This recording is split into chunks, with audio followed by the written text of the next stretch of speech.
শেখ হাসিনার সরকার এমন কিছু নাই করে নাই খারাপ কাজ।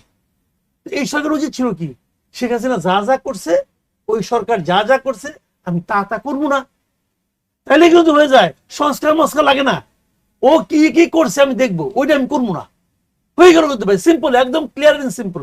কিন্তু এরা তা করতেছে না, ওরা যা যা করছে তাই যাই করতেছে।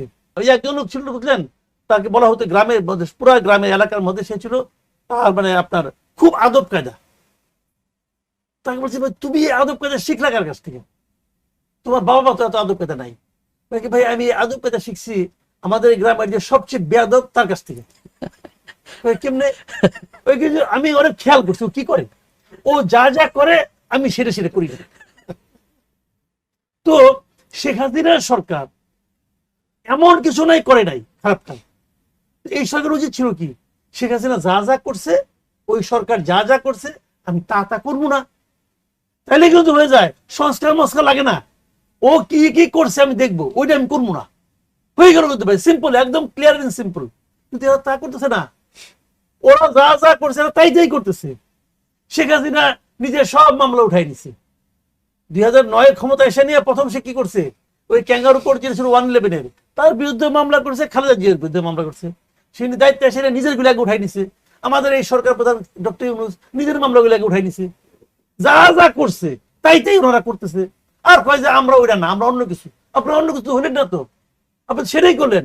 দুদকের মামলা হয়, আগে সরকারি দলের লোকজনের মামলা নড়তো না, এখানে পিএসদের বিরুদ্ধে মামলা হয়, নড়ে না। এখন একই কাজ হইতেছে, একই জিনিস রে ভাই, একই জিনিস। বড় বড় এই চুক্তি করতো আগে, কার কাছে কোনো জব দিয়ে করতো না। এখন এই সরকারের কি চুক্তি করার কোনো প্রয়োজন আছে? তুমি আইছো 2 দিনের জন্য, ইভেন এটা কিন্তু তুমি এটা চুক্তি করো কেন? মানে আপনি দেখেন একটা জিনিসটা কি হচ্ছে, আমি আর সে ভাই, 2 ভাই, জমি নিয়ে আমাদের মধ্যে অনেক ঝগড়া। তো আমরা একদম আপনার বাড়ি দিলাম, ভাই আপনি আমাদের একটু মীমাংসা করে দেন। আপনার আইসাই নিয়ে এই জমি বর্গা দেওয়া শুরু করছেন, এই জমি ওকে বর্গা দিলাম, ওই জমি তাকে বর্গা দিলাম। ভাই এটা কি ভাই, এটা কি ওর ডিউটি?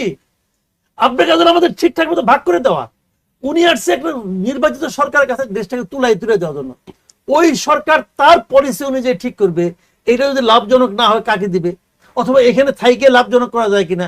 উনি যেই দিন এই মামলা রায় হচ্ছে, মানুষ এটা নিয়ে ব্যস্ত, সারা দেশে পুলিশ প্রহারা, ওই দিন উনি করলো কি 2টা পোর্ট দিয়ে দিল, একটা টার্মিনাল দিয়ে দিল, ওই জিনিসে চুক্তি করলো। তার ওই দিনই চুক্তি করতে হলো কেন ভাই? এদের তো অন্য মোটিভ, এরা তো অন্য মতলব নিয়ে আসছে এখানে। বিদেশিদের কাছে আমরা আগে বলতাম শেখ হাসিনার কাছে যে শেখ হাসিনা দেশটা ইন্ডিয়ার কাছে উঠাই দিচ্ছে, বলতাম। আমি এখনো দেখতেছি শেখ হাসিনা তো গোপনে টোপনে করতো, এটা তো গোপনেও করে না, প্রকাশ্যে করে। এই যে আপনি পোর্টগুলি দিচ্ছেন, কোন একটা দেশে একটা প্রপার্টি বাইরে আপনি দিবেন, এটা তো ইন্টারন্যাশনাল টেন্ডার তো হবে, প্রকিউরমেন্টের একটা ল তো আছে বাংলাদেশের ভাই। আপনি কোন ল মানছেন? আপনি কোন ল, কোন আইনে দিলেন আপনি, এবং কি শর্তে দিলেন? কেউ জানে? কেউ জানে না। এটা কি আপনার কাজ? এটা আপনার কাজ না। যেটা আপনার কাজ না আপনি ওইটা করতেছেন, এবং ওই প্রত্যেকটা ক্ষেত্রে আগে স্বৈরাচারী শাসক যা করতো আপনারা তাই করতেছেন। এবং এই আপনার ট্রাইব্যুনালের ক্ষেত্রে আগে স্বৈরাচারী শাসক যা করতো আপনারা তার বেশি করতেছেন।